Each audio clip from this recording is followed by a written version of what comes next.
నాకు ఒక్కటి చెప్పు శరత్, బ్యాంకాక్ ఎందుకు వెళ్దాం అనుకుంటున్నావు? చెప్పు ఒకసారి. బికాజ్ నాకు చాలా భయం వేస్తుంది తోటి. అక్కడ ఏముంది ఆ బ్యాంకాక్ లోని? ఎందుకు అంత ఇది అన్ని ప్లాన్లు వేసుకొని అన్ని చేయడానికి ఏంటి అసలు? అంత నీడ్ ఏంటి, అంత నెసెసిటీ ఏంటి? చెప్పు నాకు. ఐ వాంట్ టు నో ఎందుకు బ్యాంకాక్ వెళ్ళడానికి అంత ఇది అని. హలో, నిన్నే అడుగుతున్నాను, చెప్తావా రీజను?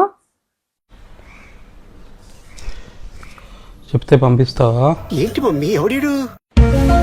జోక్గా ఉంది ఇదంతాను. లేదు, అడుగుతున్నావు కదా, ఎందుకు వెళ్తున్నావు, ఎందుకు ఎందుకు నాకు రీజన్ తెలియాలంది. అలాగే రీజన్. ఎన్ని ప్లాన్లు వేసావు శరత్? ఎన్నిసార్లు ఎన్ని ప్లాన్లు వేసావు నువ్వు? బెంగళూరు మీటింగ్, ఇది అది, అసలు ఏంటుంది అక్కడ? చెప్పు నాకు. సరదాగా అందరూ వెళ్తుంటారు కదా, అలాగ వెళ్దామని. ఎవరురా నువ్వు? ఇంత టాలెంటెడ్ ఉన్నావు? అలా కాదు నిషా, సంవత్సరం అంతా 340 రోజులు పనిచేస్తాం కదా, ఏదో ఒక 5 days అలా వెళ్ళి రిలాక్స్ అవ్వచ్చు కదా అని చెప్పేసి. అక్కడ ఆ పటాయి బీచ్లో నా ఫీల్ చాలా బాగుంటుంది. ఆ బీచ్లో కూర్చొని ఆ చల్లటి కొబ్బరి బొండాలు తాగుతుంటే ఆ వైబ్ నాకు చాలా ఇష్టం. నాకు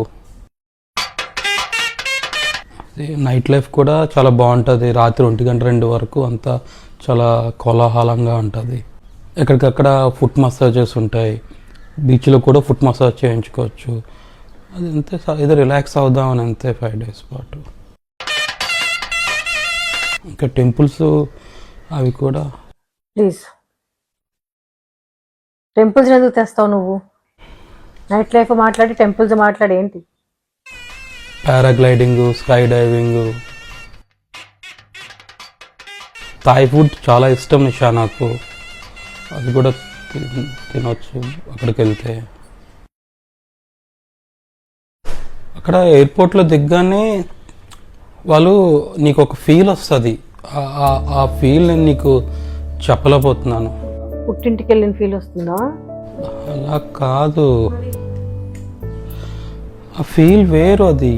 అది మీకు అర్థం అవ్వదు.